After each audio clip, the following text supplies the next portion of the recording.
ਵਾਹਿਗੁਰੂ ਜੀ ਕਾ ਖਾਲਸਾ ਵਾਹਿਗੁਰੂ ਜੀ ਕੀ ਫਤਿਹ। ਮੈਂ ਤੁਹਾਡੀ ਹੋਸਟ ਨੀਲਮ ਕੌਰ ਤੇ ਮੈਂ ਟੀਵੀ 84 ਦੇ ਸਾਰੇ ਦਰਸ਼ਕਾਂ ਤੇ ਸਰੋਤਿਆਂ ਦਾ ਹਾਰਦਿਕ ਸਵਾਗਤ ਕਰਦੀ ਹਾਂ ਪ੍ਰੋਗਰਾਮ ਸੱਚੋ ਸੱਚ ਵਿੱਚ, ਜਿਹੜੇ ਇਸ ਪ੍ਰੋਗਰਾਮ ਨਾਲ ਦੇਸ਼ਾਂ ਵਿਦੇਸ਼ਾਂ ਤੋਂ ਜੁੜ ਚੁੱਕੇ ਨੇ। ਪ੍ਰੋਗਰਾਮ ਸੱਚੋ ਸੱਚ ਦੀ ਰੋਇਰਵਾ ਡਾਕਟਰ ਅਮਰਜੀਤ ਸਿੰਘ ਜੀ ਰੋਜ਼ਾਨਾ ਦੀ ਤਰ੍ਹਾਂ ਸਟੂਡੀਓ ਵਿੱਚ ਬੇਦਾ ਸ਼ਾਮਲ ਨੇ। ਆਓ ਨਾ ਮਿਲ ਕੇ ਅੱਜ ਦੇ ਅਹਿਮ ਵਿਸ਼ੇ ਉੱਪਰ ਉਹਨਾਂ ਦਾ ਤਬਸਰਾ ਜਾਣਦੇ ਹਾਂ। ਜੀ ਡਾਕਟਰ ਸਾਹਿਬ ਵਾਹਿਗੁਰੂ ਜੀ ਕਾ ਖਾਲਸਾ ਵਾਹਿਗੁਰੂ ਜੀ ਕੀ ਫਤਿਹ।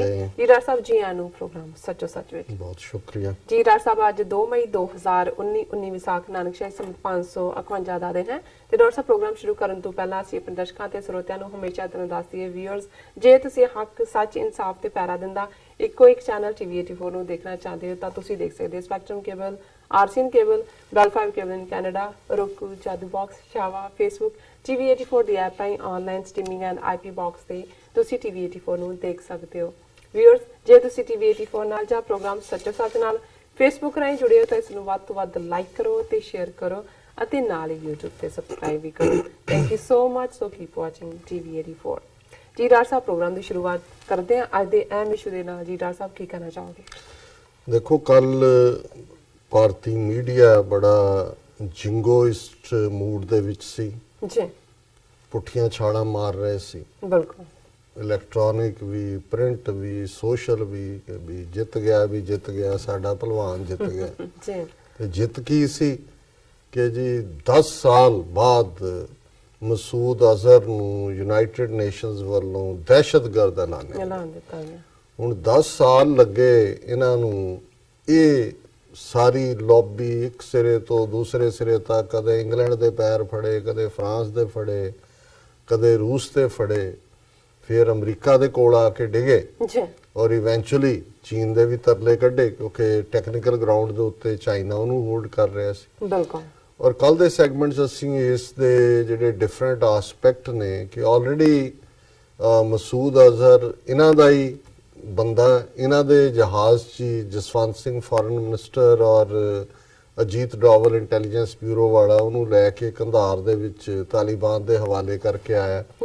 ਅੰਦਰ ਖਾਤੇ ਕੀ ਚੱਲ ਰਿਹਾ ਹੈ ਕੀ ਨਹੀਂ ਹੈ, ਲੇਕਿਨ ਇਸ 'ਚ ਕੋਈ ਸ਼ੱਕ ਨਹੀਂ ਹੈ ਕਿ ਇਹਨਾਂ ਨੇ ਪੁਲਵਾਮਾ ਹਮਲੇ ਦੀ ਆੜ ਦੇ ਵਿੱਚ ਜੈਸ਼ ਏ ਮੁਹੰਮਦ ਦਾ ਨਾਂ ਉਹਦੇ ਨਾਲ ਜੋੜਿਆ ਔਰ ਇਹਨੂੰ ਫਿਰ ਇੱਕ ਚੋਣ ਸਟੰਟ ਦੇ ਤੌਰ ਦੇ ਉੱਤੇ ਵੀ ਇਹਨਾਂ ਨੇ ਵੇਚਿਆ ਔਰ ਇਵੈਂਚੁਅਲੀ ਉਹਨਾਂ ਨੇ ਜਿਹੜਾ ਇਹ ਸਾਰੇ ਚੋਂ ਆਪਣੀ ਬੜੀ ਵੱਡੀ ਫਤਹ ਹੋਣ ਦੀ ਗੱਲ ਕੀਤੀ। ਔਰ ਅੱਜ ਜਦੋਂ ਮੈਂ ਇਹ ਖਬਰ ਦੇਖ ਰਿਹਾ ਸੀ ਔਰ ਇਹਨਾਂ ਦੀ ਆਪਣੀ ਨਿਊਜ਼ ਏਜੰਸੀ ਦੀ PTI ਦੀ, ਕਿਉਂਕਿ ਇਹਨਾਂ ਦੀ ਆਫੀਸ਼ੀਅਲ ਨਿਊਜ਼ ਏਜੰਸੀ ਹੈ, ਕਿ ਅਮਰੀਕਨ ਅਥਾਰਟੀਜ਼ ਨੇ ਇਮਰਾਨ ਖਾਨ ਦੀ ਬਹੁਤ ਤਾਰੀਫ ਕੀਤੀ ਹੈ ਔਰ ਉਹਨਾਂ ਨੇ ਹੈਡਲਾਈਨ ਇਹਨਾਂ ਦੀ ਆਪਣੀ ਖਬਰ ਦਾ ਹੈ, ਇਮਰਾਨ ਸੇਇੰਗ ਰਾਈਟ ਥਿੰਗਸ, ਕਿ ਜੋ ਇਮਰਾਨ ਕਹਿ ਰਿਹਾ ਹੈ ਇਹ ਬਿਲਕੁਲ ਠੀਕ ਹੈ US ਐਡਮਿਨਿਸਟ੍ਰੇਸ਼ਨ। ਹੁਣ ਮੈਂ ਸਮਝਦਾ ਹੈ ਵੀ ਇੰਡੀਆ ਨੇ ਜਦੋਂ ਇਹ ਸਾਰੇ ਨੂੰ ਮਸੂਦ ਅਜ਼ਹਰ ਦੇ ਇਸ਼ੂ ਨੂੰ ਫੋਕਸ ਬਣਾਇਆ ਹੋਏਗਾ ਔਰ ਇਹਨਾਂ ਨੇ ਇਹ ਦੇਖਿਆ ਹੋਏਗਾ ਵੀ ਉਸ ਤੋਂ ਬਾਅਦ ਤਾਂ ਪਾਕਿਸਤਾਨ ਬਹੁਤ ਬੈਡ ਲਾਈਟ ਦੇ ਵਿੱਚ ਆਏਗਾ ਔਰ ਅਮਰੀਕਨ ਦਬਾਅ ਹੋਰ ਵਧੇਗਾ। ਅਮਰੀਕਾ ਨੇ ਪਹਿਲਾਂ ਹੀ ਲਗਭਗ 1.5 ਸਾਲ ਪਹਿਲਾਂ ਜਿਹੜੀ ਉਹਨਾਂ ਦੀ ਏਡ ਹੈ ਸਿਕਿਉਰਿਟੀ ਦੇ ਹਵਾਲੇ ਨਾਲ, ਸਿਕਿਉਰਿਟੀ ਏਡ ਦੂਜੀ ਬੰਦ ਕੀਤੀ ਹੋਈ ਹੈ, ਕਿ ਇਹ ਤਾਂ ਇੱਕ ਸਟੈਪ ਫਾਰਵਰਡ ਹੋਏਗਾ ਜਿਹੜਾ ਟੁਵਰਡਸ ਪਾਕਿਸਤਾਨ ਨੂੰ ਦਹਿਸ਼ਤਗਰਦ ਐਲਾਨਣ ਜਾਂ ਉਹਨਾਂ ਦੇ ਉੱਤੇ ਫਰਦਰ ਸੈਂਕਸ਼ਨਸ ਲਾਉਣ ਦਾ। ਪਰ ਇਧਰ ਤਾਂ ਗੱਲ ਹੀ ਹੋਰ ਹੋ ਗਈ, ਨਾਤੀ ਧੋਤੀ ਰਹਿ ਗਈ, ਨੱਕ ਤੇ ਮੱਖੀ ਬਹਿ ਗਈ ਵੀ। ਔਰ ਮੈਂ ਜਦੋਂ ਇਹ ਸਾਰੀ ਸਟੇਟਮੈਂਟ ਦੇਖੀ 3-4 ਪਹਿਰਿਆਂ ਦੇ ਵਿੱਚ, ਮੈਂ ਕਿਹਾ ਅਮਰੀਕਾ ਨੂੰ ਇੰਨੀ ਕੀ ਲੋੜ ਪੈ ਗਈ ਤਾਰੀਫ ਕਰਨ ਦੀ। ਸੋ ਜ਼ਾਹਰ ਹੈ ਵੀ ਇੱਕ ਗੱਲ ਜਿਹੜੀ ਅਸੀਂ ਕੱਲ ਦੀ ਗੁਫ਼ਤਗੂ ਦੇ ਵਿੱਚ ਵੀ ਕਹੀ ਸੀ ਕਿ ਇਹ ਜਿਹੜਾ ਫੈਸਲਾ ਵੀ ਚੀਨ ਨੇ ਟੈਕਨੀਕਲ ਹੋਲਡ ਤੇ ਤੋਂ ਜਿਹੜਾ ਆਪਣਾ ਆਬਜੈਕਸ਼ਨ ਚੁੱਕ ਲਿਆ, ਇਹ ਆਪਣੇ ਦੋਸਤ ਨੂੰ ਚੀਨ ਕਦੇ ਲੈਟ ਡਾਊਨ ਨਹੀਂ ਕਰਦਾ। ਇਹ ਇਮਰਾਨ ਖਾਨ ਚੀਨ ਦੇ ਦੌਰੇ ਤੇ ਸੀ ਜਿਸ ਦੇ ਵਿੱਚ 150 ਦੇ ਕਰੀਬ ਦੇਸ਼ਾਂ ਦੇ ਨੁਮਾਇੰਦੇ ਇਕਨੋਮਿਕਲ ਕੋਰੀਡੋਰ ਦੇ ਔਰ one belt one road initiative ਦੇ ਉੱਤੇ ਇਕੱਠੇ ਹੋਏ ਸੀ ਔਰ ਜ਼ਾਹਰ ਹੈ ਉਸ ਤੋਂ ਬਾਅਦ ਇਹ ਫੈਸਲਾ ਆਇਆ ਸਿਕਿਉਰਿਟੀ ਕਾਉਂਸਲ 'ਚ ਔਰ ਚਾਈਨਾ ਨੇ ਆਬਜੈਕਟ ਨਹੀਂ ਕੀਤਾ। ਸੋ ਅਸੀਂ ਕੱਲ ਵੀ ਇਹ ਕਿਹਾ ਸੀ ਕਿ ਇਹ ਇਨਫੈਕਟ ਪਾਕਿਸਤਾਨ ਨੇ ਹੀ ਹਰੀ ਝੰਡੀ ਦਿੱਤੀ ਹੋਏਗੀ ਕਿ ਐਵੇਂ ਕਾਲ ਆਫ देयर ਬਲਫ, ਕਿ ਐਵੇਂ ਇਹਨਾਂ ਨੇ ਮਸੂਦ ਅਜ਼ਹਰ ਦਾ ਬਣਾ ਕੇ ਬਲਫ ਕੀਤਾ ਹੋਇਆ। ਔਰ ਮੈਂ ਅੱਜ ਜਦੋਂ ਇਹ ਖਬਰ ਦੇਖੀ ਨਾਲ ਹੀ ਇਹਨਾਂ ਦੀ ਨਿਊਜ਼ ਏਜੰਸੀ PTI ਦੀ ਖਬਰ ਜਿਹਦਾ ਹੈਡਲਾਈਨ ਨੇ ਲਾਈ ਹੈ, break through in Azhar case struck during Imran Khan China trip says news report. ਉਹਨਾਂ ਨੇ ਕਿਹਾ ਜੀ ਇਹ ਜਿਹੜਾ ਫੈਸਲਾ ਹੀ ਹੋਇਆ ਹੈ ਇਹ ਇਮਰਾਨ ਖਾਨ ਦੀ ਚਾਈਨਾ ਫੇਰੀ ਦੇ ਦੌਰਾਨ ਹੋਇਆ ਕਿ ਵੀ ਇਸ ਦੇ ਉੱਤੋਂ ਆਬਜੈਕਸ਼ਨ ਚੁੱਕ ਲਓ। ਜੀ ਹੁਣ ਮੈਂ ਇਹ ਸਮਝਦਾ ਵੀ ਕਈ ਵਾਰ ਬੇਸ਼ੱਕ ਪਾਕਿਸਤਾਨ ਦਾ ਅਸੀਂ ਕੁਝ ਮਾਮਲਿਆਂ ਦੇ ਵਿੱਚ ਜਿਹੜਾ ਉਸ ਨੂੰ ਦਾ ਕ੍ਰਿਟਿਸਾਈਜ਼ ਵੀ ਕਰਦੇ ਹਾਂ ਕਿ ਪਾਕਿਸਤਾਨ ਦੀ ਡਿਪਲੋਮੇਸੀ ਕਦੇ ਵੀ ਇੰਟਰਨੈਸ਼ਨਲੀ ਅਗੇਂਸਟ ਇੰਡੀਆ ਐਗਰੈਸਿਵ ਨਹੀਂ ਹੈ। ਜੀ ਉਹਦਾ ਆਫੈਂਸਿਵ ਮੋਡ ਨਹੀਂ ਹੁੰਦੇ, ਬਿਲਕੁਲ ਹਮੇਸ਼ਾ ਡਿਫੈਂਸਿਵ ਤੇ ਹੁੰਦੇ ਨੇ। ਜੀ ਜਦੋਂ ਕਿ ਇੰਡੀਆ ਹਮੇਸ਼ਾ ਹੀ ਜਿਹਨੂੰ ਕਹਿੰਦੇ ਨੇ ਕਿ ਰਾਈ ਦਾ ਪਹਾੜ ਬਣਾਉਣਾ, ਉਹ ਹਮੇਸ਼ਾ ਪਾਕਿਸਤਾਨ ਨੂੰ ਜਿਹੜਾ ਦਹਿਸ਼ਤਗਰਦੀ ਦੇ ਖਾਤੇ 'ਚ ਪਾਉਣ ਦੇ ਲਈ ਜਿਸ ਕਿਸਮ ਦੇ ਊਲ ਜਲੂਲ ਇਲਜ਼ਾਮ ਹੁੰਦੇ ਨੇ ਉਹਨਾਂ ਦਾ ਰੌਲਾ ਪਾਈ ਜਾਂਦਾ। ਇਹਨਾਂ ਦੇ ਡਿਪਲੋਮੈਟ UN 'ਚ ਵੀ ਬੋਲਦੇ ਨੇ, ਅੱਗੇ ਪਿੱਛੇ ਵੀ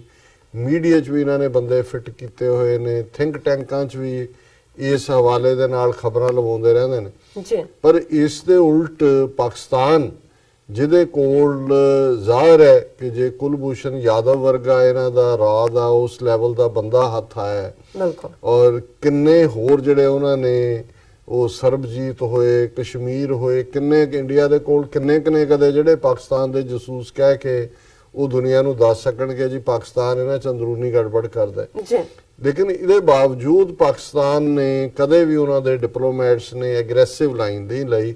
ਕਸ਼ਮੀਰ ਦੇ ਮੁੱਦੇ ਤੇ ਜ਼ਰੂਰ ਲੌਬੀ ਹੁੰਦੀ ਹੈ, ਉਹ ਵੀ ਮੈਂ ਬਹੁਤ ਵਾਰ ਦੇਖਦਾ ਹਾਂ ਕਿ ਜਨੀਵਾ ਕੌਂਸਲ ਦੇ ਵਿੱਚ ਜਦੋਂ ਐਨੂਅਲ ਹਿਊਮਨ ਰਾਈਟਸ ਕਾਨਫਰੰਸ ਹੁੰਦੀ ਹੈ ਉਦੋਂ ਸੈੱਟ ਜਿਹੀਆਂ ਸਟੇਟਮੈਂਟਸ ਹੁੰਦੀਆਂ ਜਾਂ ਇੱਥੇ UN ਦੇ ਵਿੱਚ ਜਿਹੜਾ ਪਰਮਾਨੈਂਟ ਰਿਪਰੈਜ਼ੈਂਟੇਟਿਵ ਹੈ ਪਾਕਿਸਤਾਨ ਦਾ ਉਹ ਗੱਲ ਕਰ ਦਿੰਦਾ ਹੈ, ਜਾਂ ਕਸ਼ਮੀਰ ਅਮਰੀਕਨ ਕੌਂਸਲ ਵਾਸ਼ਿੰਗਟਨ ਦੇ ਵਿੱਚ ਸਾਲ ਦੇ ਵਿੱਚ ਇੱਕ ਅੱਧੀ ਵਾਰ ਰਾਊਂਡ ਟੇਬਲ ਕਾਨਫਰੰਸ ਕਰਵਾ ਕੇ। ਇਸ ਤੋਂ ਇਲਾਵਾ ਗ੍ਰਾਸ ਰੂਟ ਲੈਵਲ ਦੇ ਉੱਤੇ ਇੱਥੇ ਜਿਹੜੇ ਕਸ਼ਮੀਰੀ ਐਕਟਿਵਿਸਟ ਨੇ ਜਾਂ ਉਹਨਾਂ ਦੇ ਪਾਕਿਸਤਾਨੀ ਹਮਦਰਦ ਨੇ ਜੀ ਉਹ ਤਾਂ ਪ੍ਰੋਟੈਸਟ ਹੁੰਦੇ ਨੇ, ਬਟ ਕਦੇ ਵੀ ਪ੍ਰੋਟੈਸਟ ਦੇ ਵਿੱਚ ਕੋਈ ਵੱਡੀ ਗਿਣਤੀ ਨਹੀਂ ਹੁੰਦੀ। ਅਸੀਂ ਆਊਟ ਨੰਬਰ ਕਰਦੇ ਹਾਂ ਇਹਦੇ ਬਾਵਜੂਦ ਕਿ ਜੇ ਪਾਕਿਸਤਾਨੀ ਕਮਿਊਨਿਟੀ ਇੱਥੇ ਦੇਖਣੀ ਹੋਏ ਅਮਰੀਕਾ ਇੱਥੇ ਉਹ ਮੈਨੀ ਟਾਈਮਸ ਹੈ ਸਾਡੀ ਆਬਾਦੀ ਦੇ ਨਾਲੋਂ ਵੀ, ਲੇਕਿਨ ਕਦੇ ਵੀ ਉਹ ਪਾਰਟ ਨਹੀਂ ਹੈ ਕਿਉਂਕਿ ਬਹੁਤ ਕੁਝ ਜਦੋਂ ਇੱਕ ਬਾਬੂਗਿਰੀ ਟਾਈਪ ਹੋ ਜਾਂਦਾ ਹੈ ਜਿਹੜੇ ਫੋਰਨ ਆਫਿਸ ਜਾਂ ਐਮਬੈਸੀਜ਼ ਕੌਂਸੂਲੇਟਸ ਨੇ ਉਹ ਆਪਣੀ ਡਿਊਟੀ ਦੇ ਰਹੇ ਹੁੰਦੇ ਨੇ। ਇਸ ਦੇ ਲਈ ਤੁਹਾਡੇ 'ਚ ਐਕਸਟਰਾ ਜ਼ੀਲ ਚਾਹੀਦੀ ਹੈ ਜਾਂ ਐਕਸਟਰਾ ਐਡਰਨਲਿਨ ਚਾਹੀਦਾ ਹੈ ਜਿੱਥੇ ਕਿ ਤੁਸੀਂ ਇੰਡੀਆ ਨੂੰ ਟਾਰਗੇਟ ਕਰਨਾ ਹੋਵੇ। ਲੇਕਿਨ ਦੂਸਰਾ ਪਾਰਟ ਮੈਂ ਇਹ ਦੇਖਦਾ ਕਿ ਬਹੁਤ ਵਾਰ ਇੰਡੀਆ ਦੀਆਂ ਬਹੁਤ ਸਾਰੀਆਂ ਚਲਾਕੀਆਂ ਦੇ ਬਾਵਜੂਦ ਉਹ ਜਦੋਂ ਕੋਈ ਫਾਈਨਲ ਫੇਜ਼ ਆਉਂਦਾ ਹੈ ਉੱਥੇ ਆ ਕੇ ਉਹ ਮਾਤ ਖਾਂਦੇ ਨੇ। ਔਰ ਜਿਵੇਂ ਅਕਸਰ ਸ਼ਿਮਲਾ ਐਗਰੀਮੈਂਟ ਦੀ ਗੱਲ ਹੁੰਦੀ ਹੈ, ਜਦੋਂ ਕਿ ਪਾਕਿਸਤਾਨ ਦੇ 90,000 ਦੇ ਕਰੀਬ ਜਿਨ੍ਹਾਂ ਦੇ ਵਿੱਚ 70,000 ਦੇ ਕਰੀਬ ਉਹਨਾਂ ਦੇ ਫੌਜੀ ਸੀ ਔਰ ਬਾਕੀ ਦੂਸਰਾ ਅਮਲਾ ਫੈਲਾ ਉਹ ਭਾਰਤ ਦੇ ਪ੍ਰਿਜ਼ਨਰ ਆਫ ਵਾਰ ਸੀ ਔਰ ਪਾਕਿਸਤਾਨ ਦੇ ਵਿੱਚ ਬੜੀ ਡੀਮੋਰਲਾਈਜੇਸ਼ਨ ਸੀ। ਭਾਰਤ ਨੇ ਆਪਣੀ ਫੌਜ ਔਰ ਮੁਕਤੀ ਬਾਹਿਨੀ ਦਾ ਡਰਾਮਾ ਕਰਕੇ ਮਸ਼ਰਕੀ ਪਾਕਿਸਤਾਨ ਨੂੰ ਬੰਗਲਾਦੇਸ਼ ਬਣਾ ਦਿੱਤਾ ਸੀ। ਔਰ ਇਹ ਉਹਨਾਂ ਹਾਲਾਤਾਂ ਦੇ ਵਿੱਚ ਸ਼ਿਮਲੇ ਦੇ ਵਿੱਚ ਡਿਪਲੋਮੈਟਿਕ ਕਾਨਫਰੰਸ ਹੋਈ। ਜ਼ੁਲਫਿਕਾਰ ਅਲੀ ਭੁੱਟੋ ਜਿਨ੍ਹਾਂ ਨੇ ਐਜ਼ ਏ ਪ੍ਰਾਈਮ ਮਿਨਿਸਟਰ ਹਲਫ ਲੈ ਲਿਆ ਸੀ ਔਰ ਆਲਰੇਡੀ ਸ਼ਿਮਲਾ ਆਉਣ ਤੋਂ ਪਹਿਲਾਂ ਉਹਨਾਂ ਨੇ ਸਾਰੀ ਆਪੋਜੀਸ਼ਨ ਨੂੰ ਵੀ ਜਿਹੜਾ ਹੈ ਉਹ ਭਰੋਸੇ 'ਚ ਲੈ ਕੇ ਇਹ ਸੀ ਕਿ ਜੀ ਜੋ ਵੀ ਫੈਸਲਾ ਹੋਏਗਾ ਸਭ ਨੂੰ ਮਨਜ਼ੂਰ ਹੋਏਗਾ। ਹੁਣ ਭਾਰਤ ਜਿਹੜਾ ਹੈ ਉਹ ਡਿਪਲੋਮੈਟਿਕਲੀ ਬੜੀ ਹਾਇਰ ਪੋਜੀਸ਼ਨ ਤੇ, ਕਿਉਂਕਿ ਉਹਨਾਂ ਦੇ ਕੋਲ ਕੀ ਸੀ 90,000 ਬੰਦਾ ਉਹਨਾਂ ਦੇ ਕੋਲ ਹੈ ਔਰ ਜ਼ਾਹਰ ਹੈ ਜੇ ਅਸੀਂ 90,000 ਦੀ ਫਿਗਰ ਦੇਖੀਏ ਤੇ ਕੋਈ ਪਿੰਡ ਐਸਾ ਨਹੀਂ ਹੋਏਗਾ ਜਾਂ ਵੱਡੀ ਫੈਮਿਲੀ ਜਿਨ੍ਹਾਂ ਦਾ ਕੋਈ ਨਾ ਕੋਈ ਨੇੜਲਾ ਜਾਂ ਦੂਰਲਾ ਰਿਸ਼ਤੇਦਾਰ ਇਨਵੋਲਵ ਨਾ ਹੋਏ ਔਰ ਹਰ ਕੋਈ ਉਹਨਾਂ ਨੂੰ ਫ੍ਰੀ ਦੇਖਣਾ ਚਾਹੁੰਦਾ ਸੀ। ਸੋ ਉਹਨਾਂ ਨੇ ਡਿਪਲੋਮੈਟਿਕਲੀ ਇਹ ਸੋਚਿਆ ਕਿ ਜੀ ਪਾਕਿਸਤਾਨ ਆਪਣੇ ਬੰਦੇ ਛਡਾਉਣ ਦੇ ਲਈ ਕੁਝ ਵੀ ਮੰਨ ਲਏਗਾ, ਕਿਸੇ ਹੱਦ ਤੱਕ ਵੀ ਜਾਏਗਾ। ਔਰ ਮੈਂ ਸਮਝਦਾ ਵੀ ਬੇਸ਼ੱਕ ਜ਼ੁਲਫਿਕਾਰ ਅਲੀ ਭੁੱਟੋ ਦੇ ਹੋਰ ਕੁਝ ਟ੍ਰੇਟ ਜਿਹੜੇ ਫਿਰੌਨੀਅਤ ਵਾਲੇ ਨੇ ਜਾਂ ਦੂਸਰੇ ਉਹਨਾਂ ਦੀ ਗੱਲ ਹੁੰਦੀ ਹੈ, ਲੇਕਿਨ ਮੈਂ ਸਮਝਦਾ ਵੀ ਇਸ ਫੀਲਡ ਦੇ ਵਿੱਚ ਡਿਪਲੋਮੇਸੀ ਦਾ ਹੋਏ ਜਾਂ ਓਵਰਆਲ ਵੀ ਇੰਟਰਨੈਸ਼ਨਲ ਪੋਲਿਟਿਕਸ ਉਹਨਾਂ ਦੇ ਨੁਆਂਸਿਸ ਨੂੰ ਸਮਝਣਾ। ਉਸ ਤੋਂ ਬਾਅਦ ਮੈਂ ਹੁਣ ਦੇਖਦਾ ਕਿ ਵੀ ਇਮਰਾਨ ਖਾਨ ਵੀ ਇੰਟਰਨੈਸ਼ਨਲ ਨੁਆਂਸਿਸ ਸਮਝਦੇ ਨੇ, ਪਰ ਭੁੱਟੋ ਦਾ ਇੱਕ ਆਪਣਾ ਦਾਇਰਾ ਕਾਰ ਸੀ ਔਰ ਉਹਨੇ ਇੱਕ ਤਾਂ ਆਪਣੇ ਨਾਲ ਉਹ ਬੇਨਜ਼ੀਰ ਭੁੱਟੋ ਉਦੋਂ ਬਿਲਕੁਲ ਯੰਗ ਸੀ ਉਹਨੂੰ ਨਾਲ ਲੈ ਗਿਆ। ਸੋ ਮੀਡੀਆ ਦਾ ਬਹੁਤ ਸਾਰੇ ਦਾ ਧਿਆਨ ਕਿ ਜੋ ਸ਼ਿਮਲਾ ਮਾਲ ਦੇ ਉੱਤੇ ਜਾਂ ਰਿਜ ਦੇ ਉੱਤੇ ਸ਼ਾਪਿੰਗ ਕਰ ਰਹੀ ਹੈ ਜਾਂ ਕਿਹਦੇ ਨਾਲ ਮੀਡੀਆ ਉੱਧਰ ਲਾਇਆ ਹੋਇਆ ਮੀਡੀਆ ਸਰਕਸ, ਕਿਉਂਕਿ ਵਿਕਦਾ ਉਹੀ ਹੈ ਜੋ ਮੀਡੀਆ ਵੇਚਦਾ ਔਰ ਇਸ ਕਿਸਮ ਦੀ ਸੈਂਸੇਸ਼ਨਲ ਪਾਰਟ। ਉਧਰ ਇੰਡੀਆ ਦੀ ਬੜੀ ਐਫੀਸ਼ੀਐਂਟ ਟੀਮ ਹਕਸਰ PN ਸ਼ਾਇਦ ਹਕਸਰ ਉਹਦਾ ਨਾਂ ਸੀ, ਕਸ਼ਮੀਰੀ ਬ੍ਰਾਹਮਣ, ਔਰ ਧਰ ਕਸ਼ਮੀਰੀ ਬ੍ਰਾਹਮਣ, ਇੰਦਰਾ ਗਾਂਧੀ, ਉਹ ਵੀ ਬੜੇ ਜਿਹੜੇ ਨੇ ਉਹ ਰੜੇ ਹੋਏ ਮੰਜੇ ਹੋਏ ਡਿਪਲੋਮੈਟ ਔਰ ਗੱਲਬਾਤ। ਸੋ ਕਟਿੰਗ ਦਾ ਸਟੋਰੀ ਸ਼ਾਰਟ, ਫਾਈਨਲੀ ਇੱਕ ਵਾਰੀ ਹੋਇਆ ਜੀ, ਫੇਲ ਹੋ ਗਈ ਗੱਲਬਾਤ, ਦੂਸਰੀ ਰਾਤ ਹੋਇਆ, ਸਮਾਨ ਵੀ ਬੰਨ ਲਿਆ, ਜਾਣ ਲੱਗੇ ਐਂਡ ਇਵੈਂਚੁਅਲੀ, ਕਿਉਂਕਿ ਕਈ ਵਾਰ ਜਦੋਂ ਤੁਸੀਂ ਸਿਰਫ ਇੱਕ ਨੁਕਤੇ ਦੇ ਉੱਤੇ ਬੈਠੇ ਹੁੰਦੇ ਹੋ, ਉਹਨਾਂ ਨੂੰ ਇਹ ਸੀ ਕਿ ਵੀ ਜਿਹੜਾ ਉਹ ਪੁੱਟੋ ਕੀਨ ਹੈ ਬੰਦੇ ਛਡਾਣੇ, ਔਰ ਇਵੈਂਚੁਅਲੀ ਜਿਹੜੀ ਗੱਲਬਾਤ ਦਾ ਮੋਡ ਸੀ ਕਿ ਜੀ ਦੱਸੋ ਤੁਹਾਨੂੰ ਜਿਹੜੇ ਖੁੱਸੇ ਇਲਾਕੇ ਨੇ, ਕਿਉਂਕਿ ਇਲਾਕੇ ਦੋਨੋਂ ਪਾਸਿਓਂ ਖੋਏ ਸੀ ਪਰ ਭਾਰਤ ਦੇ ਕੋਲ ਜ਼ਿਆਦਾ ਟੈਰੀਟਰੀ ਸੀ, ਕਿ ਵੀ ਤੁਸੀਂ ਇਲਾਕੇ ਵਾਪਸ ਲੈਣੇ ਨੇ ਜਾਂ ਬੰਦੇ ਲੈਣੇ ਨੇ। ਉਹਨਾਂ ਨੇ ਕਿਹਾ ਜੀ ਬੰਦੇ ਤੁਸੀਂ ਰੱਖੋ, ਇਲਾਕੇ ਸਾਨੂੰ ਦੇ ਦਿਓ, ਵੀ ਖਵਾਓ 90,000 ਬੰਦੇ ਨੂੰ। ਹੁਣ ਤੁਸੀਂ ਜਿਹੜੇ ਜ਼ਾਹਰ ਹੋ ਗਏ POW ਨੂੰ ਮਾਰ ਤਾਂ ਸਕਦੇ ਨਹੀਂ, ਕਿੰਨੀ ਕੁ ਦੇਰ ਰੱਖ ਲਓਗੇ ਅਦਰਵਾਈਜ਼। ਸੋ ਇਹ ਫਾਈਨਲੀ ਟਰਨਿੰਗ ਪੁਆਇੰਟ ਬਣਿਆ ਔਰ ਮੈਂ ਸਮਝਦਾ ਵੀ ਇਹ ਬੇਸ਼ੱਕ ਕਈਆਂ ਨੇ ਇਸ ਗੱਲ ਨੂੰ ਉਦੋਂ ਲਿਆ ਵੀ ਕਿ ਜੀ ਉਹ ਮੰਨ ਲਿਆ ਉਹਨੇ ਪੁੱਟੋ ਨੇ ਕਿ ਇਨ ਫਿਊਚਰ UN ਦੇ ਥੱਲੇ ਕਸ਼ਮੀਰ ਨਹੀਂ ਰਹੇਗਾ, ਬਾਈਲੇਟਰਲ ਹੋਏਗਾ। ਹਾਂ ਉਹਦਾ ਕਲੌਜ਼ ਸੀ ਬਾਈਲੇਟਰਲ, ਪਰ ਕਿੰਨਾ ਕੁ ਬਾਈਲੇਟਰਲ ਰਹਿ ਗਿਆ? ਉਸ ਵੇਲੇ ਜਿਹੜਾ ਆਪਣੇ ਬੰਦੇ ਵੀ ਛਡਾ ਲਏ ਔਰ ਕਸ਼ਮੀਰ ਬਾਰਡਰ ਦੇ ਉੱਤੇ ਥੋੜਾ ਬਹੁਤ ਇੰਡੀਆ ਨੇ ਆਪਣੇ ਆਪ ਨੂੰ ਜਿਹੜਾ ਉਹ ਐਸਰਟ ਕੀਤਾ, ਪਰ ਬਾਈ ਐਂਡ ਲਾਰਜ ਪਾਕਿਸਤਾਨ ਨੇ ਆਪਣੇ ਇਲਾਕੇ ਵੀ ਵਾਪਸ ਲਏ ਔਰ ਬੰਦੇ ਵੀ ਵਾਪਸ ਲਏ। ਔਰ ਆਲਰੇਡੀ ਬੰਗਲਾਦੇਸ਼ ਨੂੰ ਰੈਕਗਨਾਈਜ਼ ਕਰਨ ਤੋਂ ਪਹਿਲਾਂ UN ਦੇ ਵਿੱਚ ਉਹਨਾਂ ਤੋਂ ਇਹ ਸ਼ੋਰ ਕਰ ਲਿਆ ਗਿਆ ਸੀ ਵਾਇਆ ਚੀਨ ਐਂਡ ਆਲ ਕਿ ਵੀ ਅਸੀਂ ਅਪੋਜ਼ ਨਹੀਂ ਕਰਾਂਗੇ ਜੀ ਕਿਸੇ ਦੇ ਉੱਤੇ ਵੀ ਜਿਹੜੇ ਸ਼ੋਲਜਰ ਸੀ ਉਹਨਾਂ ਤੇ ਵਾਰ ਕ੍ਰਾਈਮ ਨਾ ਚੱਲੇ, ਕਿਉਂਕਿ ਉਹ ਉਹਨਾਂ ਨੂੰ ਵੀ ਜ਼ਲੀਲ ਕਰ ਜਿਹੜੀ ਇੰਡੀਅਨ ਹਕੂਮਤ ਹੈ ਇੰਦਰਾ ਗਾਂਧੀ ਦੀ, ਸ਼ੇਖ ਮੁਜੀਬੁਰ ਰਹਿਮਾਨ ਰਾਹੀਂ ਜ਼ਲੀਲ ਵੀ ਕਰਨਾ ਚਾਹੁੰਦੀ ਸੀ ਪਾਕਿਸਤਾਨੀ ਫੌਜ ਨੂੰ।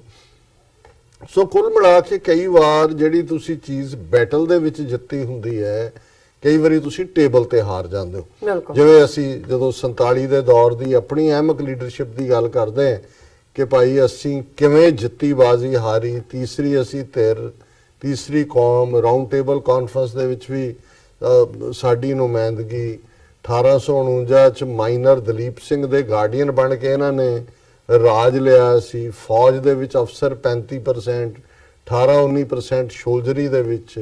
ਸੈਕੰਡ ਵਰਲਡ ਵਾਰ ਦੇ ਦੌਰਾਨ ਗੁੱਡਵਿਲ ਦੁਨੀਆ ਭਰ ਦੇ ਵਿੱਚ ਸਿੱਖਾਂ ਦੀ ਬਹਾਦਰੀ ਦੀ ਚਰਚਾ, ਪਰ ਉਸ ਸਾਰੇ ਨੂੰ ਅਸੀਂ ਡਿਪਲੋਮੇਸੀ ਦੀ ਟੇਬਲ ਦੇ ਉੱਤੇ ਬਜਾਏ ਕਿ ਆਪਣਾ ਕੇਸ ਆਪਣੀ ਧਿਰ ਦੇ ਤੌਰ ਤੇ ਲੜਦੇ ਕਾਂਗਰਸ ਦੇ ਪਿਛਲਾਗ ਬਣ ਗਏ। ਔਰ ਇਹਨੂੰ ਕਹਿੰਦੇ ਨੇ ਕਿ ਵੀ ਜਿਹਨੂੰ ਸ਼ਾਹ ਮੁਹੰਮਦ ਨੇ ਵੀ ਕਦੇ ਪਹਿਲੀ ਐਂਗਲੋ ਸਿੱਖ ਵਾਰ ਦੇ ਹਵਾਲੇ ਨਾਲ ਕਿਹਾ ਸੀ ਕਿ ਸ਼ਾਹ ਮੁਹੰਮਦ ਦਾ ਇੱਕ ਸਰਕਾਰ ਬਾਜੋਂ ਫੌਜਾਂ ਜਿੱਤ ਕੇ ਅੰਤ ਨੂੰ ਹਾਰੀਆਂ। ਬਹੁਤ ਵਾਰ ਤੁਸੀਂ ਜੰਗ ਦੇ ਮੈਦਾਨ ਦੇ ਵਿੱਚ ਜਿੱਤੇ ਹੋਏ ਵੀ ਡਿਪਲੋਮੇਸੀ 'ਚ ਹਾਰਦੇ ਹੋ, ਤੇ ਕਈ ਵਾਰੀ ਜੰਗ ਦੇ ਮੈਦਾਨ 'ਚ ਤੁਸੀਂ ਜਿੱਤੀ ਬਾਜ਼ੀ ਆਪਣੇ ਕਿਸੇ ਅਨੇਬਲ ਜਨਰਲ ਦੀ ਬਦੌਲਤ ਹਾਰ ਜਾਂਦੇ। ਔਰ ਮੈਂ ਇਹਦਾ ਸ਼ਾਇਦ ਕੰਪੈਰੀਜ਼ਨ ਉਸ ਲੈਵਲ ਤੇ ਤਾਂ ਨਾ ਬਣਦਾ ਹੋਏ, ਲੇਕਿਨ ਮੈਂ ਇਹ ਦੇਖਦਾ ਕਿ ਵੀ ਭਾਰਤ ਨੇ 10 ਸਾਲ ਇਸ ਦੇ ਉੱਤੇ ਲਾਏ, Masood Azhar international, in the end of the day ਹੁਣ ਜੇ ਅਮਰੀਕਾ ਆਲ ਪ੍ਰੇਜ਼ ਹੈ ਇਮਰਾਨ ਖਾਨ ਦੇ ਲਈ, ਔਰ ਜਿਵੇਂ ਸਾਨੂੰ ਲੱਗਦਾ ਵੀ ਆਉਣ ਵਾਲੇ ਦਿਨਾਂ 'ਚ ਹਫ਼ਤਿਆਂ 'ਚ ਮੇ ਵੀ ਇਮਰਾਨ ਖਾਨ ਦੀ US ਵਿਜ਼ਿਟ ਹੋਏ, ਸਮਿਟ ਹੋਏ, ਸਾਰੇ ਪੀਰੀਅਡ 'ਚ ਅਸੀਂ ਦੇਖਦੇ ਹਾਂ ਕਿ ਕੋਈ ਅਮਰੀਕਨ ਲੈਵਲ ਦੇ ਉੱਤੇ ਟਰੰਪ ਨੇ ਸੁੱਤੇ ਉੱਠ ਕੇ ਕੋਈ ਟਵੀਟ ਨਹੀਂ ਕੀਤਾ ਨੈਗੇਟਿਵਲੀ। ਰਾਦਰ ਇਹ ਜਿਹੜੀ ਆਲ ਆਫ ਇੱਕ ਪਾਸੇ ਤਾਂ ਪਾਕਿਸਤਾਨ ਬੇਸ ਜਿਹਨੂੰ ਕਿਹਾ ਜਾ ਰਿਹਾ ਹੈ ਉਹਨੂੰ ਗਲੋਬਲ ਟੈਰਰਿਸਟ ਬਣਾ ਰਿਹਾ ਇੰਡੀਆ UN ਸਿਕਿਉਰਿਟੀ ਕਾਉਂਸਲ ਚੋਂ ਚਾਈਨਾ ਦਾ ਆਬਜੈਕਸ਼ਨ ਖਤਮ ਕਰਵਾ ਕੇ, ਔਰ ਉਸ ਦਾ ਇਹ ਹਿੱਸਾ ਹੈ ਕਿ ਜੀ ਉਸ ਦੇ ਜਿਹੜੇ ਨੇ bank account, asset, travel ban, ਉਹ ਜਿਵੇਂ ਉਹਨੇ ਮਸੂਦ ਅਜ਼ਹਰ ਨੇ ਅਮਰੀਕਾ ਦੇ ਬੈਂਕਾਂ 'ਚ ਪੈਸੇ ਰੱਖੇ ਹੋਣ ਜਾਂ ਫਰਾਂਸ ਜਾਂ ਇੰਗਲੈਂਡ 'ਚ ਰੱਖੇ ਹੋਣ, ਤੇ ਟਰੈਵਲ ਉਹ ਜਿਵੇਂ ਉਹਨੇ ਕੋਈ ਸੁਰਮਾ ਵੇਚਣਾ ਕਿ ਇੱਕ ਦੇਸ਼ ਤੋਂ ਦੂਸਰੇ ਦੇਸ਼ 'ਚ ਜਿਹੜੇ ਟਰੈਵਲ ਕਰ ਰਹੇ। ਸੋ ਇਹ ਸਿੰਬੋਲਿਕ ਹੀ ਹੈ, ਲੇਕਿਨ ਇਸ ਸਿੰਬੋਲਿਜ਼ਮ 'ਚੋਂ ਵੀ ਇੰਡੀਆ ਨੇ ਕੀ ਕੱਢਿਆ? ਠੀਕ ਹੈ, ਥੋੜਾ ਬਹੁਤ ਜਿਹੜੇ ਲਾਸਟ ਫੇਜ਼ ਉੱਥੇ ਵੋਟਾਂ ਦੇ ਰਹਿੰਦੇ ਨੇ ਉਹਦੇ 'ਚ ਮੋਦੀ ਬਹੁਤ ਕਾਬਲ, ਮੋਦੀ ਦੀ ਜਿੱਤ ਹੋ ਗਈ ਨਾ, ਪਰ ਮੈਨੂੰ ਇਹ ਲੱਗਦਾ ਹੈ ਕਿ ਵੀ ਇਸ ਸਾਰੇ ਦੇ ਵਿੱਚ ਪਹਿਲੀ ਗੱਲ ਤਾਂ ਜੋ ਹੋਇਆ ਵੀ ਚਾਈਨਾ ਦੀ ਮਰਜ਼ੀ ਨਾਲ, ਚਾਈਨਾ ਪਾਕਿਸਤਾਨ ਦੀ ਕੰਸੈਂਟ ਨਾਲ ਹੋਇਆ। ਇਮਰਾਨ ਖਾਨ ਜੋ ਇਸ ਸਾਰੇ 6-7 ਮਹੀਨੇ ਤੋਂ ਕਹਿ ਰਹੇ ਨੇ ਕਿ ਭਾਈ ਅਸੀਂ ਵਿਦਨ ਕੰਟਰੀ ਜਿਹੜਾ ਉਹਨੂੰ ਨਿਆ ਪਾਕਿਸਤਾਨ ਬਣਾਉਣਾ ਹੈ, ਇਸ ਚੋਂ ਅਸੀਂ ਦਹਿਸ਼ਤਗਰਦੀ ਮੁਕਾਣੀ ਹੈ, ਵੀ ਅਸੀਂ ਤਾਂ ਵਿਕਟਮ ਹੈ, 70-80 ਹਜ਼ਾਰ ਸਾਡਾ ਸਿਵਿਲੀਅਨ ਮਰਿਆ ਹੈ, ਕਿੰਨੇ ਬਿਲੀਅਨ ਡਾਲਰ ਦਾ ਜਿਹੜਾ ਅਸੀਂ ਨੁਕਸਾਨ ਉਠਾਇਆ, ਬਿਲਕੁਲ। ਔਰ ਇਹ ਸਾਡਾ ਜਿਹੜਾ ਕੱਪ ਆਫ ਟੀ ਨਹੀਂ ਹੈ, ਇਹ ਤਾਂ ਸਾਨੂੰ ਪਿਆ ਦਿੱਤਾ ਗਿਆ ਹੈ, ਹਾਲਾਤ ਇਹ 80ਵੇਂ ਤੋਂ ਬਣਦੇ ਚਲੇ ਗਏ। ਜੀ। ਔਰ ਮੈਂ ਇਸ ਸਟੇਟਮੈਂਟ ਨੂੰ ਜ਼ਰੂਰ ਸਾਂਝਾ ਕਰਨਾ ਚਾਹੁੰਦਾ, ਔਰ ਉਹਦੇ ਚ ਹੁਣ ਇਹਨਾਂ ਦੀ, ਕਿਉਂਕਿ ਪੀਟੀਆਈ ਦੀ ਹੈ, ਮੈਂ ਓਰੀਜਨਲ ਸਟੇਟਮੈਂਟ ਮੀਡੀਆ ਦੀ ਨਹੀਂ ਦੇਖੀ ਕਿਉਂਕਿ ਕੁਛ ਅੱਜ ਰੁਝੇਵੇਂ ਵੀ ਸਨ, ਲੇਕਿਨ ਜੇ ਇਹਨਾਂ ਨੂੰ ਦੀ ਮਜਬੂਰੀ ਬਣੀ ਹੈ ਖਬਰ ਲਾਣਾ, ਇਹਦੇ ਚ ਹੈ ਕਿ Pakistan Prime Minister Imran Khan is saying right things and trying to make some changes in the country, but his military leadership too needed to take right decisions and right steps, the Trump administration said on Wednesday, hours after the UN Security Council designated Masood Azhar as a global terrorist. ਜੀ। ਹੁਣ ਇਧਰ ਉਹਨੂੰ ਦਹਿਸ਼ਤਗਰਦ ਬਣਾ ਰਹੇ ਨੇ, ਔਰ America ਦਾ administration ਕਹਿ ਰਿਹਾ ਵੀ ਇਮਰਾਨ ਖਾਨ ਬਿਲਕੁਲ ਠੀਕ ਕਰ ਰਿਹਾ ਹੈ, ਔਰ ਫੌਜ ਜਿਹੜੀ ਹੈ ਉਹਨੂੰ ਬਸ਼ਰਤੇ ਕਿ ਕੋਆਪਰੇਟ ਕਰੇ। ਪਰ ਨਾਲ ਹੀ ਜਦੋਂ ਅਸੀਂ ਦੇਖਦੇ ਹਾਂ ਕਿ ਅਗਲੀ ਸਟੇਟਮੈਂਟ ਦੇ ਵਿੱਚ ਜਿਹੜਾ ਇਸੇ ਦਾ ਇਹ ਹਿੱਸਾ ਹੈ, ਉਹਦੇ ਚੋਂ ਫੌਜ ਦਾ ਵੀ ਕਹਿ ਰਹੇ ਨੇ ਜੀ ਫੌਜ ਕੋਆਪਰੇਟ ਕਰ ਰਹੀ ਹੈ, ਬਿਲਕੁਲ ਠੀਕ ਲਾਈਨ ਤੇ ਹੋ ਰਿਹਾ ਹੈ। ਵੀ ਸਪੋਰਟ, ਇਹ ਕੋਟ ਅਨਕੋਟ ਹੈ ਅਮਰੀਕਨ ਐਡਮਿਨਿਸਟ੍ਰੇਸ਼ਨ ਦਾ, ਵੀ ਸਪੋਰਟ ਦਾ civilian government, we support the nascent democratic system there. We support the fact that Prime Minister Khan says right things and appears to be trying to make some changes within Pakistan, but only time will tell if he is successful in doing that. ਹੁਣ ਇਹ ਬੜੀ positive statement ਹੈ ਕਿ ਅਸੀਂ ਪਾਕਿਸਤਾਨ ਦੀ civilian ਹਕੂਮਤ ਦੀ ਹਮਾਇਤ ਕਰਦੇ ਹਾਂ ਜੀ। ਅਸੀਂ ਨੇਸੈਂਟ ਜਿਹੜੀ ਨਵੀਂ ਉੱਭਰ ਰਹੀ ਡੈਮੋਕ੍ਰੇਸੀ ਦਾ ਸਿਸਟਮ ਹੈ ਉਹਦੀ ਹਮਾਇਤ ਕਰਦੇ ਹਾਂ। ਅਸੀਂ ਇਸ ਫੈਕਟ ਦੀ ਵੀ ਹਮਾਇਤ ਕਰਦੇ ਹਾਂ ਕਿ ਪ੍ਰਾਈਮ ਮਿਨਿਸਟਰ ਖਾਨ ਜਿਹੜੇ ਨੇ ਉਹ ਠੀਕ ਗੱਲਾਂ ਕਹਿ ਰਹੇ ਨੇ ਔਰ ਉਹ ਤਬਦੀਲੀਆਂ ਕਰ ਰਹੇ ਨੇ ਪਾਕਿਸਤਾਨ ਦੇ ਅੰਦਰ, ਪਰ ਇਹ ਵਕਤ ਦੱਸੇਗਾ ਕਿ ਉਹ ਆਪਣੇ ਇਸ ਮਿਸ਼ਨ ਦੇ ਵਿੱਚ ਕਿੰਨੇ ਕਾਮਯਾਬ ਹੁੰਦੇ ਨੇ। ਫਿਰ ਸੋ ਫਾਰ, ਹੁਣ ਜੇ ਤੁਸੀਂ ਇਹਨਾਂ ਦੀ ਮਿਸਗਾਈਡਿੰਗ ਪਹਿਲੀ ਲਾਈਨ ਦੇਖੋ ਤਾਂ ਉਹਨਾਂ ਦੀ ਕੋਟ ਅਨਕੋਟ ਦੇਖੋ, so far we do see support from the military to the direction that Prime Minister Khan seems to be going in. ਉਹਨਾਂ ਨੇ ਕਿਹਾ ਜੀ ਅਸੀਂ ਦੇਖ ਰਹੇ ਹਾਂ ਕਿ ਜਿਸ ਡਾਇਰੈਕਸ਼ਨ ਦੇ ਵਿੱਚ ਜੀ ਇਮਰਾਨ ਖਾਨ ਜਾ ਰਹੇ ਨੇ ਉਹਨੂੰ ਮਿਲਟਰੀ ਵੀ ਸਪੋਰਟ ਕਰ ਰਹੀ। ਹੁਣ ਹਾਲਾਂ ਪਿਛਲੇ ਦਿਨਾਂ 'ਚ ਜਿਹੜਾ ਇਹਨਾਂ ਦੇ ਇੰਟਰ ਸਰਵਿਸਿਜ਼ ਪਬਲਿਕ ਰਿਲੇਸ਼ਨ ਹੈ ISPR, ਉਹਨਾਂ ਦੇ ਜਿਹੜੇ ਸਪੋਕਸਪਰਸਨ ਨੇ ਮੇਜਰ ਜਨਰਲ ਗਾਫੂਰ, ਉਹਨਾਂ ਦੀ ਪ੍ਰੈਸ ਕਾਨਫਰੰਸ ਹੋਈ, ਅਸੀਂ ਪਾਸਿੰਗ ਰੈਫਰੈਂਸ ਗੱਲ ਕੀਤੀ ਸੀ ਕੱਲ ਦੇ ਪ੍ਰੋਗਰਾਮ, ਔਰ ਕੁਝ ਉੱਥੇ ਕ੍ਰਿਟਿਸਿਜ਼ਮ ਵੀ ਹੋਇਆ ਕਿ ਜੀ ਉੱਥੇ ਸਿਵਿਲੀਅਨ ਗਵਰਨਮੈਂਟ ਹੈ, ਉਹਨੂੰ ਇੰਟੀਰੀਅਰ ਮਿਨਿਸਟਰੀ ਨੇ ਜਿਹੜਾ ਉਹਨਾਂ ਵੱਲੋਂ ਉਹਨੂੰ ਕੀਤਾ ਜਾਂਦਾ ਬਰੀਫ, ਜਾਂ ਇਮਰਾਨ ਖਾਨ ਵੱਲੋਂ ਕੀਤਾ ਜਾਂਦਾ, ਇਹਦਾ ਮਤਲਬ ਫੌਜ ਦੇ ਹੁਣ ਤੁਸੀਂ ਇਹ ਦੇਖ ਲਓ ਕਿ ਵੀ ਅਮਰੀਕਾ ਨੂੰ ਇਹ ਵੀ ਮੈਸੇਜ ਉਹਨਾਂ ਨੇ ਇਸ ਤਰ੍ਹਾਂ ਹੀ ਦਿੱਤਾ ਹੈ ਕਿ ਜਿਹੜੀ ਚੇਂਜ ਅਸੀਂ ਕਰ ਰਹੇ ਜੇ 20,000 ਮਦਰਸੇ ਸਿੱਧੇ ਇੰਡਸਟਰੀਅਲ ਡਿਪਾਰਟਮੈਂਟ ਕੋਲੋਂ ਖੋ ਕੇ ਪਾਕਿਸਤਾਨ ਦੇ ਐਜੂਕੇਸ਼ਨ ਡਿਪਾਰਟਮੈਂਟ ਨੇ ਲਏ ਨੇ, ਔਰ ਉਹਨਾਂ ਦੇ ਵਿੱਚ ਦੀਨੀ ਇਲਮ ਦੇ ਨਾਲ ਦੂਸਰਾ ਵੀ ਦਿੱਤਾ ਜਾਣਾ, ਤੇ ਜਦੋਂ ਇੰਟਰ ਸਰਵਿਸਿਜ਼ ਪਬਲਿਕ ਰਿਲੇਸ਼ਨ ਦੇ ਆਸਿਫ ਗਫੂਰ ਬਰੀਫ ਕਰ ਰਹੇ ਨੇ, ਇਟ ਮੀਨਸ ਹੁਣ ਉਹ ਤਾਂ ਫੌਜ ਨੂੰ ਰਿਪਰੈਜ਼ੈਂਟ ਕਰਦੇ ਨੇ ਕਿ ਬਈ ਇਹ ਫੈਸਲਾ ਇਕੱਲਾ ਸਿਵਿਲੀਅਨ ਗਵਰਨਮੈਂਟ ਦਾ ਨਹੀਂ ਹੈ, ਡਾਇਰੈਕਸ਼ਨ ਤਾਂ ਜ਼ਾਹਰ ਹੈ ਇਮਰਾਨ ਖਾਨ ਦੇ ਰਹੇ ਨੇ, ਲੇਕਿਨ ਫੌਜ ਜਿਹੜੀ ਹੈ ਨਾਲ ਖੜੀ। ਸੋ ਜ਼ਾਹਰ ਹੈ ਵੀ ਅਮਰੀਕਨ ਐਡਮਿਨਿਸਟ੍ਰੇਸ਼ਨ ਤੋਂ ਵੀ ਜਿਹੜਾ ਉਹਨਾਂ ਤੋਂ ਇਹ ਗੱਲ ਲੁਕੀ ਛਿਪੀ ਨਹੀਂ ਹੈ ਕਿ ਜੋ ਕੁਝ ਹੋ ਰਿਹਾ ਹੈ ਉਸ ਦੇ ਉੱਤੇ ਪਾਕਿਸਤਾਨ ਦੀ ਫੌਜ ਔਰ civilian administration Imran Khan the they are on the same page. और फिर वो कहते हैं कि भाई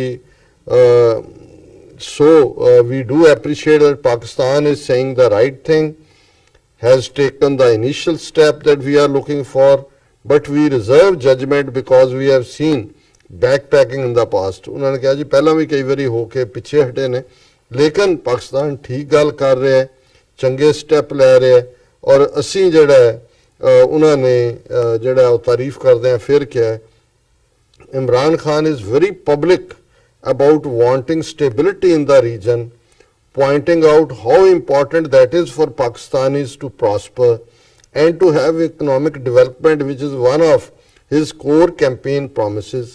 He has directly related that goal to Pakistan being able to crack down on militancy within the border, the official said.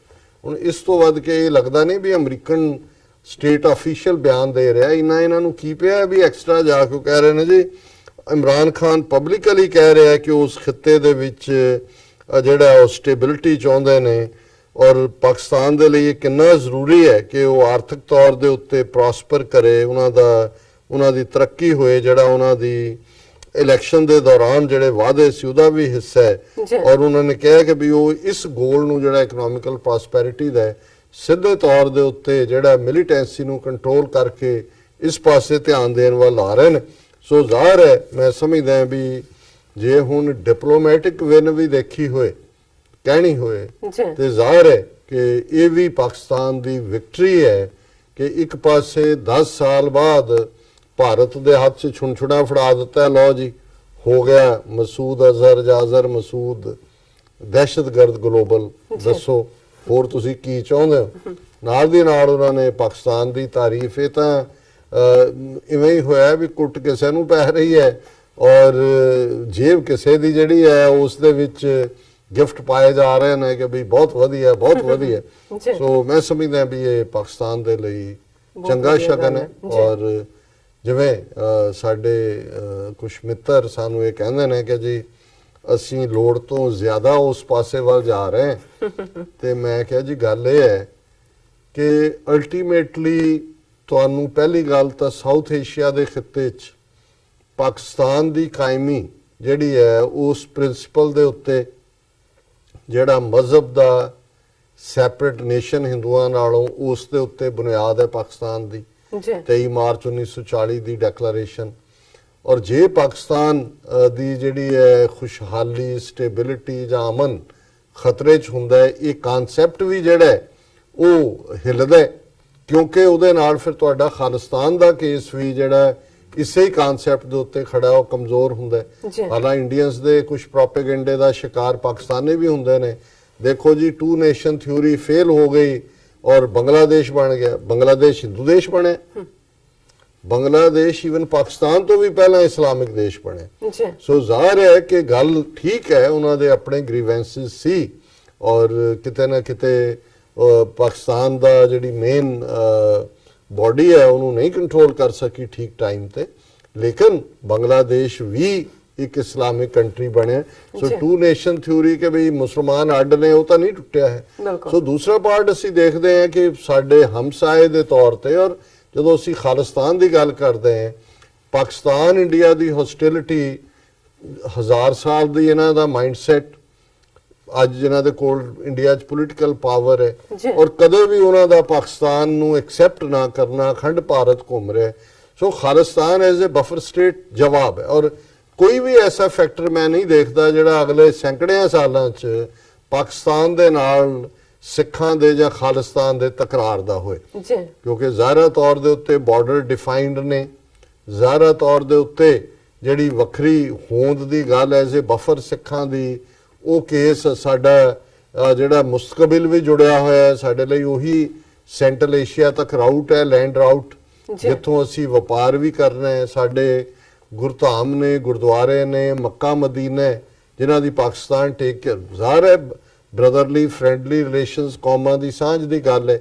ਔਰ ਮੈਂ ਸਮਝਦਾ ਵੀ ਇਹ ਵੀ ਜਦੋਂ ਤੁਸੀਂ ਕੋਈ ਤੁਹਾਡਾ ਦੋਸਤ ਮੁਸੀਬਤ 'ਚ ਹੁੰਦਾ ਹੈ, ਮੁਸ਼ਕਲ 'ਚ ਹੁੰਦਾ ਹੈ, ਜਦੋਂ ਤੁਸੀਂ ਉਹਦੇ ਨਾਲ ਖਲੋਂਦੇ ਹੋ, ਇਹ ਵੀ ਉਹਨਾਂ ਰਿਸ਼ਤਿਆਂ ਨੂੰ ਮਜ਼ਬੂਤ ਕਰਦਾ ਹੈ ਕਿ ਉਹਨਾਂ ਨੂੰ ਵੀ ਹਮੇਸ਼ਾ ਯਾਦ ਰਹਿੰਦਾ ਹੈ ਕਿ ਭਾਈ ਇਹ ਜਿਹੜੇ ਨੇ ਸਾਡੇ ਨਾਲ ਖਲੋਤੇ ਸੀ ਸਾਡੀ ਮੁਸੀਬਤ ਵੇਲੇ।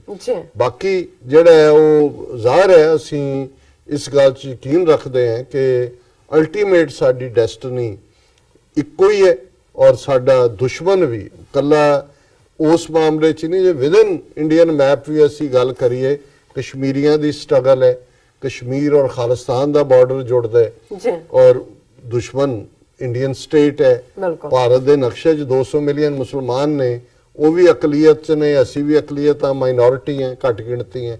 ਸੋ ਸਾਡੇ ਸਾਰੇ ਇੰਟਰਸਟ ਜਿਹੜੇ ਨੇ ਉਹ ਆਪਸ ਦੇ ਵਿੱਚ ਜੁੜੇ ਹੋਏ ਨੇ। ਸੋ ਮੈਂ ਸਮਝਦਾ ਵੀ ਮੌਕਾ ਹੁੰਦਾ ਹੈ ਜਦੋਂ ਕਿ ਤੁਸੀਂ ਦੋਸਤ ਦੇ ਲਈ ਆਵਾਜ਼ ਵੀ ਬੁਲੰਦ ਕਰੋ। ਜ਼ਾਹਿਰ ਹੈ ਪਾਕਿਸਤਾਨ 'ਚ ਹੁਣ ਤੱਕ ਕੋਈ ਬਹੁਤੀ ਸਟੇਟਸਮੈਨਸ਼ਿਪ ਨਹੀਂ ਦਿਖਾਈ ਲੀਡਰਸ਼ਿਪ ਨੇ ਕਿ ਸਿੱਖ ਫੈਕਟਰ ਦੀ ਇੰਪੋਰਟੈਂਸ ਦਾ ਉਹਨਾਂ ਨੂੰ ਅਹਿਸਾਸ ਹੋਏ। ਜੀ ਪਰ ਮੈਂ ਸਮਝਦਾ ਹਾਂ ਵੀ ਇਮਰਾਨ ਖਾਨ ਹਕੂਮਤ ਨੇ ਕਰਤਾਰਪੁਰ ਕੋਰੀਡੋਰ ਦੇ ਨਾਲ ਜਿੱਥੇ ਸਿੱਖਾਂ ਦੀ ਮਜ਼ਹਬੀ ਦੁਆ 70-72 ਸਾਲ ਦੀ ਉਹਨੂੰ ਰੱਬ ਨੇ ਹੁੰਦੀ ਤਾਂ ਰੱਬ ਦੀ ਵਡਿਆਈ ਹੈ, ਜੀ ਉਸ ਨੂੰ ਪੂਰਾ ਕੀਤਾ ਹੈ। ਉੱਥੇ ਅਸੀਂ ਸਮਝਦੇ ਹਾਂ ਵੀ ਆਉਣ ਵਾਲੇ ਪੀਰੀਅਡ ਦੇ ਵਿੱਚ ਐਟਲੀਸਟ ਇੰਟਰਨੈਸ਼ਨਲੀ ਹਿਊਮਨ ਰਾਈਟਸ ਦੇ ਮੁੱਦੇ ਤੇ ਡਿਪਲੋਮੈਟਿਕਲੀ ਵੀ ਜਿਹੜੀ ਪਾਕਿਸਤਾਨ ਦੀ ਹਮਾਇਤ ਸਿੱਖਾਂ ਨੂੰ ਹਾਸਲ ਹੋਏਗੀ। ਜੀ ਸੋ ਅਸੀਂ ਸਮਝਦੇ ਹਾਂ ਕਿ ਵੀ ਠੀਕ ਡਾਇਰੈਕਸ਼ਨ ਦੇ ਵਿੱਚ ਗੱਲ ਜਾ ਰਹੀ ਹੈ। ਔਰ ਇਸ ਤੋਂ ਪਹਿਲਾਂ ਕਿ ਤੁਸੀਂ ਬ੍ਰੇਕ ਤੇ ਜਾਓ, ਮੈਂ ਦੱਸਣਾ ਵੀ ਚਾਹੁੰਦਾ ਕਿ ਸੀਐਟਲ ਦੇ ਵਿੱਚ 12ਵੀਂ ਸਿੱਖ ਡੇ ਪੈਰੇਡ ਪਰਸੋਂ ਸੈਚਰਡੇ ਸਵੇਰੇ 10 ਵਜੇ ਤੋਂ ਲੈ ਕੇ 2:30-3 ਵਜੇ ਤੱਕ ਹੋਣ ਜਾ ਰਹੀ ਜੀ ਔਰ ਉਸ ਨੂੰ ਟੀਵੀ 84 ਦੀ ਟੀਮ ਨੇ ਕਵਰ ਵੀ ਕਰਨਾ ਹੈ ਬਿਲਕੁਲ ਔਰ ਉਹਦਾ ਲਾਈਵ ਟੈਲੀਕਾਸਟ ਵੀ ਹੋਏਗਾ। ਜੀ ਔਰ ਇਹ 12ਵੀਂ ਸਿੱਖ ਡੇ ਪੈਰੇਡ ਹੈ। ਸੀਐਟਲ 'ਚ ਵੀ ਬਹੁਤ ਵੱਡੀ ਗਿਣਤੀ 'ਚ ਸਿੱਖ ਸੰਗਤਾਂ ਨੇ ਔਰ ਕੱਲਾ ਉੱਥੋਂ ਤੱਕ ਮਹਿਦੂਦ ਨਹੀਂ ਹੁੰਦਾ, ਨੇੜੇਲੀਆਂ ਦੀਆਂ ਸਟੇਟਾਂ 'ਚੋਂ ਵੀ, ਓਰੀਗਨ 'ਚੋਂ ਔਰ ਈਵਨ ਸਰੀ, ਵੈਨਕੂਵਰ, ਐਪਸਫੋਰਡ, ਇਹਨਾਂ ਸਾਰੀ ਬੈਲਟ 'ਚੋਂ ਵੀ ਬਹੁਤ ਵੱਡੀ ਗਿਣਤੀ ਸਿੱਖ ਸੰਗਤਾਂ ਜੁਆਇਨ ਕਰਦੀਆਂ ਨੇ। ਜੀ ਸੋ ਇਹ ਸਾਡੀ ਅਨਾਉਂਸਮੈਂਟ ਹੈ, ਉਹਨਾਂ ਦੀ ਐਡ ਵੀ ਚੱਲ ਰਹੀ ਹੈ। ਐਡ ਵੀ ਚੱਲ ਰਹੀ ਹੈ ਜੀ। ਡਾਕਟਰ ਸਾਹਿਬ ਇੱਥੇ ਲੈਣੇ ਆਪਣੇ ਪੇਜ ਤੋਂ ਪਹਿਲਾਂ ਅਸੀਂ ਆਪਣੇ ਦਰਸ਼ਕਾਂ ਤੇ ਸਰੋਤਿਆਂ ਨੂੰ ਅਪੀਲ ਤੇ ਬੇਨਤੀ ਕਰਦੀ ਹੈ ਵੀਅਰਸ, ਜਿਸ ਤਰ੍ਹਾਂ ਕਿ ਤੁਸੀਂ ਜਾਣਦੇ ਹੋ ਕਿ ਟੀਵੀ 84 ਇੱਕ ਪੰਥਕ ਚੈਨਲ ਹੈ। ਟੀਵੀ 84 ਸਿੱਖਾਂ, ਕਸ਼ਮੀਰੀਆਂ ਤੇ ਭਾਰਤ ਦੀਆਂ ਨੌਰਥ ਈਸਟ ਸਟੇਟਾਂ ਦੇ ਲੋਕਾਂ ਦੇ ਸਵੈਨਿਰਣੇ ਦੇ ਹੱਕਾਂ ਦਾ ਹਾਮੀ ਹੈ। ਅਸੀਂ ਚਾਹਾਂਗੇ ਕਿ ਤੁਸੀਂ ਟੀਵੀ 84 ਦੀ ਚੜ੍ਹਦੀ ਕਲਾ ਲਈ ਵੱਧ ਤੋਂ ਵੱਧ ਡੋਨੇਟ ਕਰੋ। ਡੋਨੇਟ ਕਰਨ ਲਈ ਸਾਡੀ ਵੈਬਸਾਈਟ tv84.tv ਤੇ ਜਾ ਕੇ ਪੀਪਲ ਦੀ ਵਰਤੋਂ ਕਰਕੇ ਵਨ ਟਾਈਮ ਡੋਨੇਟ ਕਰ ਸਕਦੇ ਹੋ, ਮੰਥਲੀ ਡੋਨੇਟ ਵੀ ਕਰ ਸਕਦੇ ਹੋ। ਤੁਸੀਂ ਟੀਵੀ 84 ਦੇ ਨਾਮ ਤੇ ਚੈੱਕ ਬਣਾ ਕੇ ਸਾਨੂੰ ਮੇਲ ਵੀ ਕਰ ਸਕਦੇ ਹੋ ਸਾਡੇ ਇਸ ਪਤੇ ਤੇ 36-01 37th Avenue, Long Island City, New York 11101 USA, ਜਾਂ ਫਿਰ ਤੁਸੀਂ ਸਾਨੂੰ ਫੋਨ ਰਾਹੀਂ ਵੀ ਸੰਪਰਕ ਕਰ ਸਕਦੇ ਹੋ ਸਾਡੇ ਫੋਨ ਨੰਬਰ ਤੇ 5164060694। Thank you so much viewers. ਤੁਸੀਂ ਸਾਡੇ ਨਾਲ ਇਸ ਤਰ੍ਹਾਂ ਬਣੇ ਰਹਿਣਾ। ਮਿਲਦੇ ਹਾਂ ਆਫਟਰ ਦਿਸ ਸ਼ਾਰਟ ਬ੍ਰੇਕ।